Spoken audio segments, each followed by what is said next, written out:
Never in the entire history of silver in India has there been such a clamor to recycle old family silver as in the last 1 year. So definitely I'm sure this topic will elicit a lot of interest and engagement from the audience. Mr. Srivatsava is already on the stage. I would invite our other two speakers as well. You just heard Mr. Ankur Goyal. Mr. Ankur Goyal is the president, MMTC PAMPs, for the works function. And let me also tell you that he oversees end-to-end refining and production processes, playing a crucial role in maintaining world-class standards in quality, safety, and sustainability. Please put your hands up as I invite Mr. Goyal yet again to the stage. Joining them this time is also going to be the director at Choksi Heraeus Private Limited, Mr. Shailesh Choksi.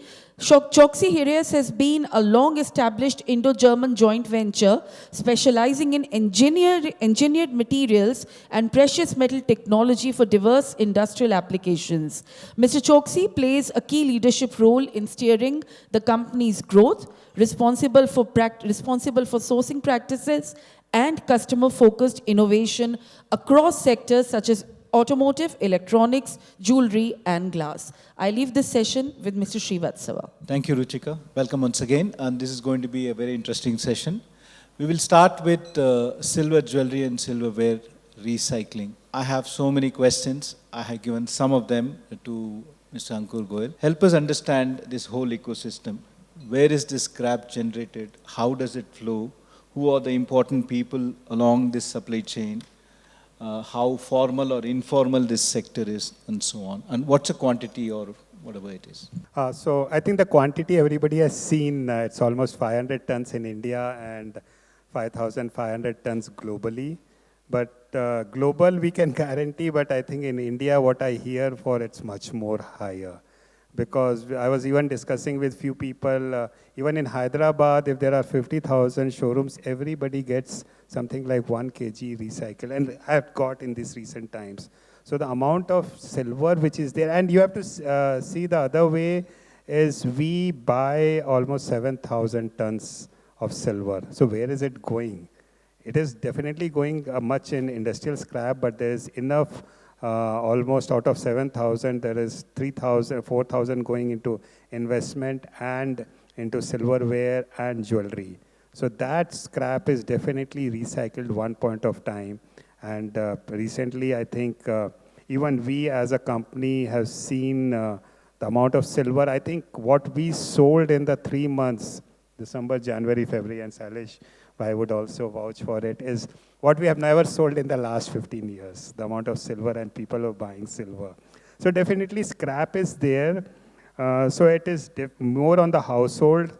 Simultaneously, it's generated through the karigars which are there. And what I've seen, and that's my first experience also, is from the various electronic waste. That has enough amount of silver which is there. Though there are other areas where silver is there, but these are the 3 main areas where I see.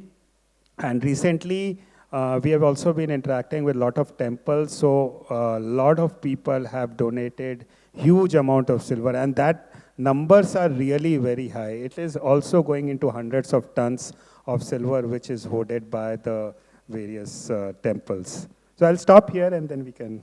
So, like in gold, jewelers are the first point of collection of scrap gold. Yeah. So in silver, who collects the silver jewelry, like, scrap? I think it's a very unorganized market because like gold, which has a high value, and though again gold also is refined and small shops all over the country, silver per se also gets refined in the similar way. So it is going to the small refiners who refine silver, collect it. An organized player in India, I have not heard of right now, until as I may not be aware of other refiners.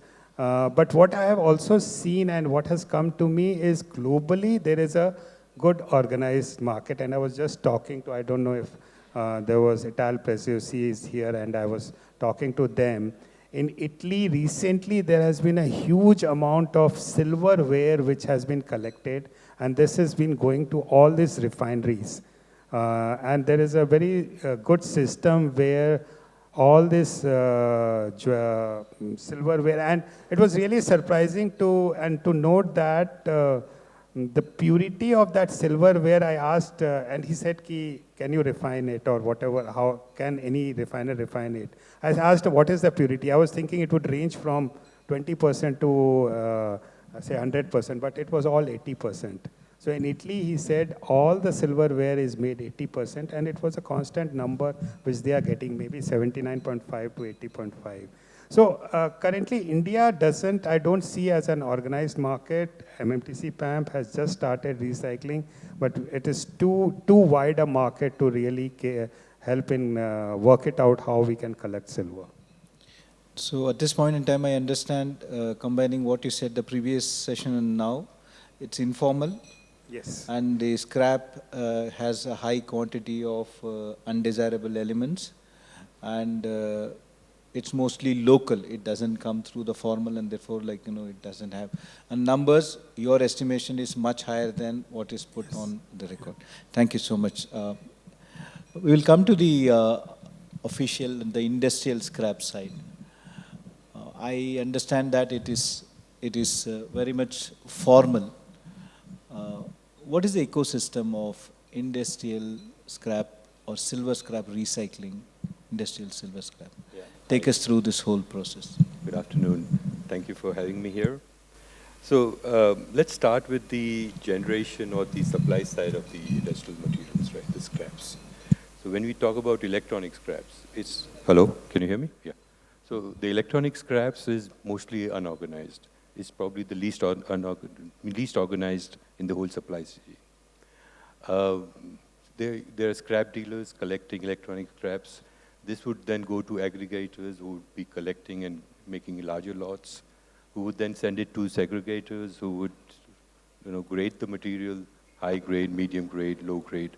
They would also go one step further maybe to separate out gold, silver, and the PGMs separately.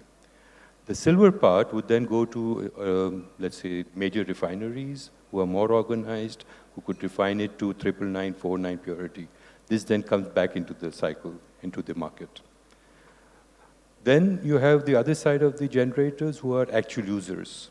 So you have the major, let's say, companies who are using silver in their production. At end of life, it comes back.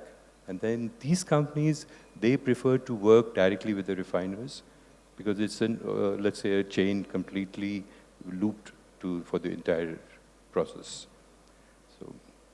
So the second part of it, like, a petrochemical complex which uses silver, so do they have certain requirements, like, where they go for in terms of selling it? So do they prefer, only LBMA refinery or, like, so now how the process happens? So it depends. So now when we're talking about, let's say, what are the sources of industrial scraps coming in for recycling?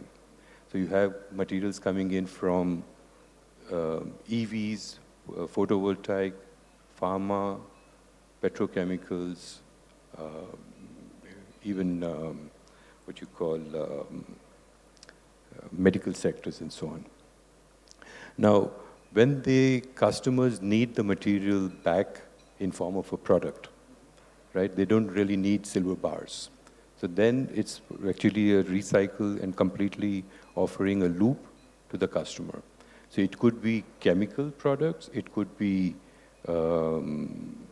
different types of materials which are used by the customer. It could be in form of gauzes, for example. Yeah? When the customer has now engaged directly with the manufacturer is also offering him the recycling service. And that completes the loop for them. But then there are other customers or other users who don't have availability of their products in India. These are the key customers who then prefer to sell the product or the end-of-life material to the refiners, and then who are able to refine and put it back into the system. So is this industrial scrap increasing in volume in India? Generation yes, of it? I would certainly say it is. And Where is it coming from? Is it mostly from e-waste or is it from? Not so much. I mean, the life cycle, e-waste has just started actually. If you look at electronic vehicles, for example, it's just starting, right? So it's not really matured. But the computers and that is there, laptops, that's there. Mobile phones Yeah, and so on. unfortunately, recycling of e-waste is not easy. I mean, it's a horrific material to work with.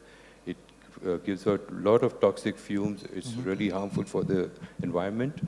So unless you really have a good processing plant, I would not recommend anybody to touch it.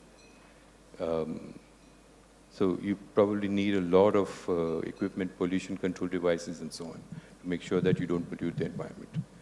When we talk about other products like ethylene oxide or catalysts, chemical products coming from the pharma industry, from the glass industry, automotive industry. So that's where we are able to process. And usually in those industries, what you mentioned, like catalyst, pharma, and so on, is it sold or is it like on a job work basis? How this market? So again, as I said, if the end product, which is required by the user, is available in India, obviously it's a loop business. Okay. But if it's a product which is not available in India, they prefer to sell the catalyst or the product as it is and realize the value for it immediately. Because for running their plant, they still need to import the product, which is then in the plant, but they realize the value by selling the scrap. Okay. And what's India's comparative advantage in processing industrial waste?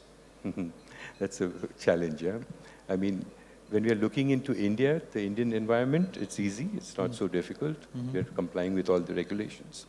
But when you're talking about trying to import materials into India, let's say, there was a lot of buzzwords earlier, ease of doing business, right? And of late, we are seeing that there are a lot of restrictions coming into the business. So it's not really easy, especially for foreign customers who want to get a turnaround fast.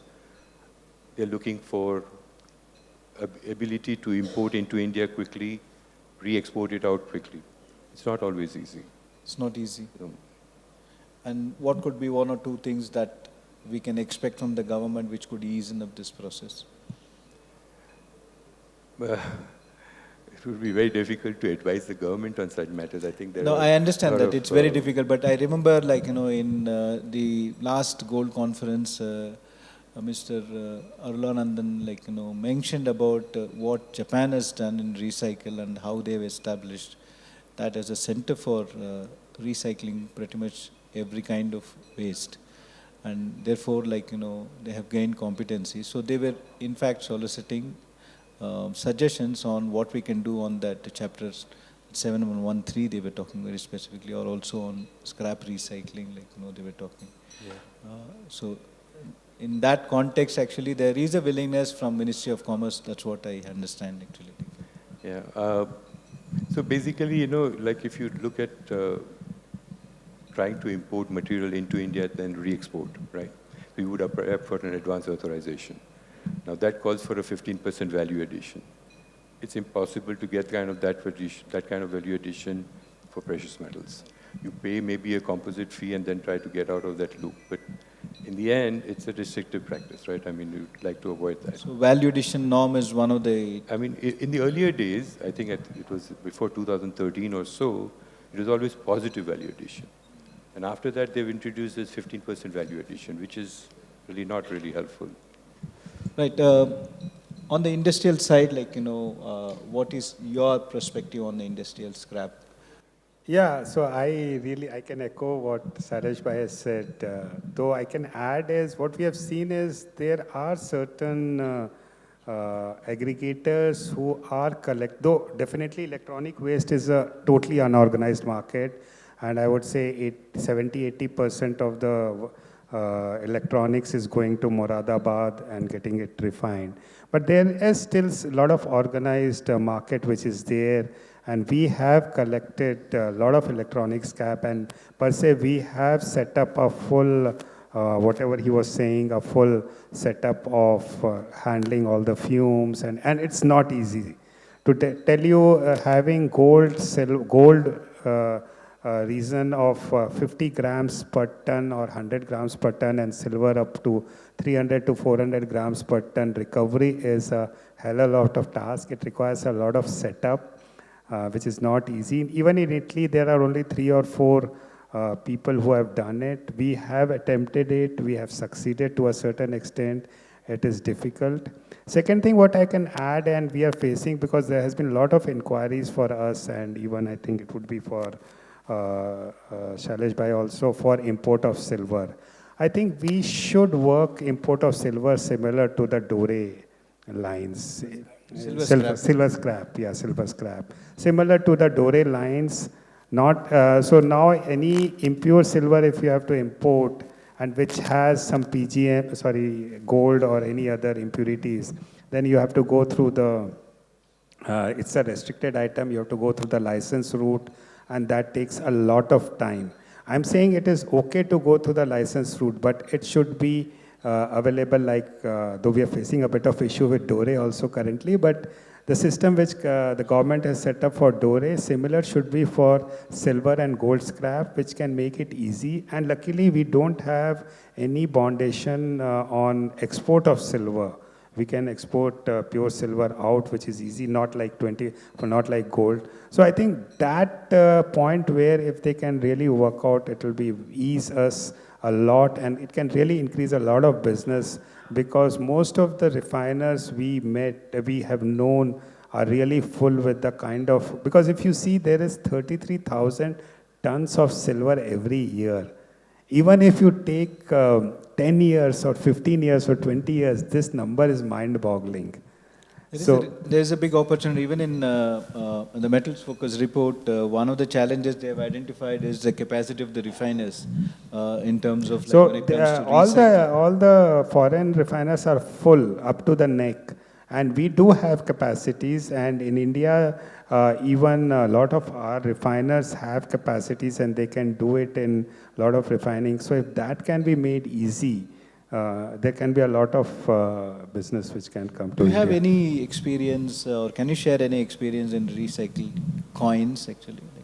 Have you tried? I mean, not really, because we don't do that. But from what I understand is... Does it look promising opportunity, like, given the kind of the coins issue is people that have? all coins, jewelry, they're always in the households, right? And how does it come out? So unless the ladies of the house or they take the step forward and try to say, okay, get rid of this, or get me something else, it's not going to come out, and it's not easy. The problem, again, what I've always noticed is that in India, most silver coins have pictures of deities, right? Gods. Okay. And somehow it's sort of emotionally attached to it, and that they don't want to destroy. So it takes a lot of courage, You have started accepting your own coins. Yes. No, we have started other coins also, but we have put a limit of cadmium not more than 0.5%. So we check it in our XRF.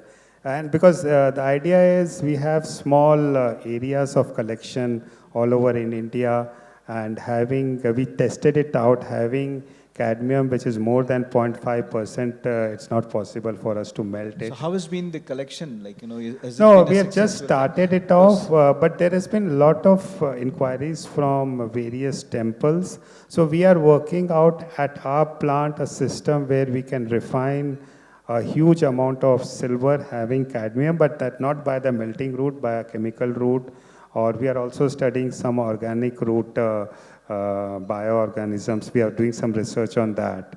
So that's the way. But I would like to add, as on the regulation side, if we really can work out similar to gold, GMS for silver, that can give a lot of incentives for refiners if that silver can come into the market.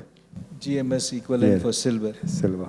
We are struggling with GMS and gold. I understand that, but yeah, okay, but some collection. Yeah, that's, in fact, like, last year, Mr. Chirag Thakkar, like, said his own estimation is more than 1 lakh ton of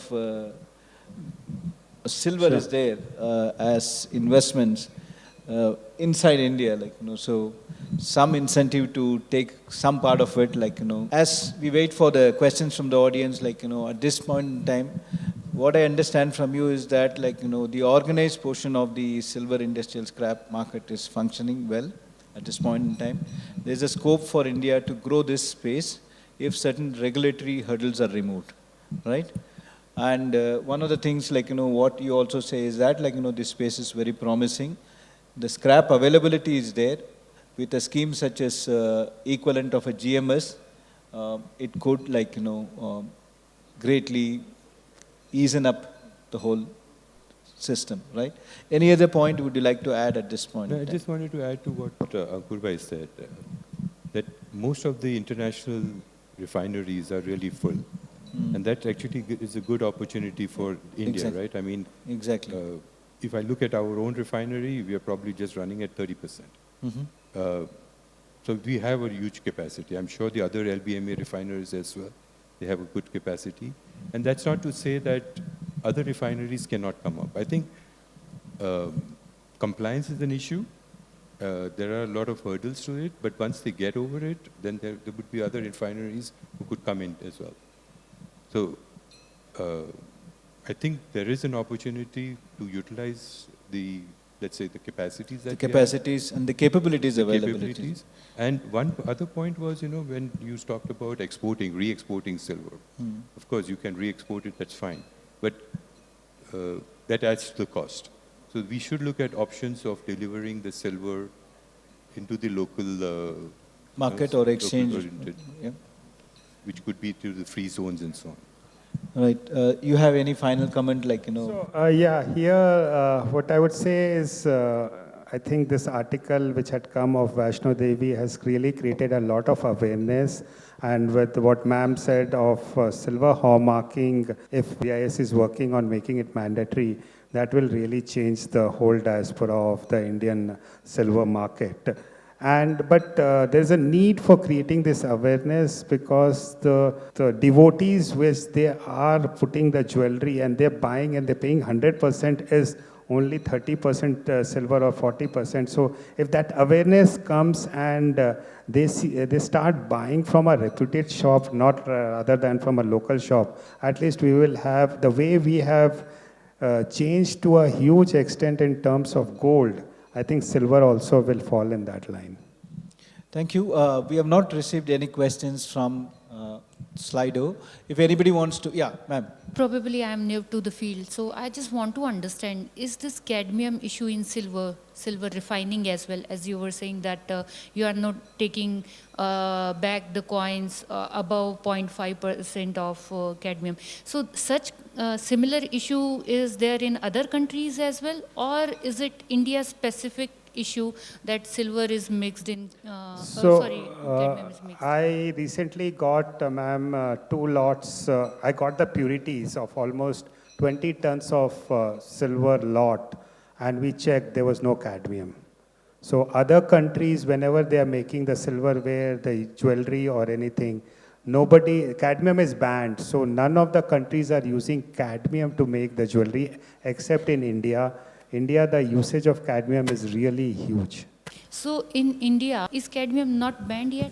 Like It is banned. There is a regulation. There is that NOHS regularly, which says not more than, I think, 0.1 or 0.0% cadmium is allowed. No import is allowed. It is banned, but still, being a cheaper metal, having a luster, easy to work with, Indian manufacturers are using it. And one more question, sir. As you were saying that you faced problem in recycling or refining the silver with cadmium.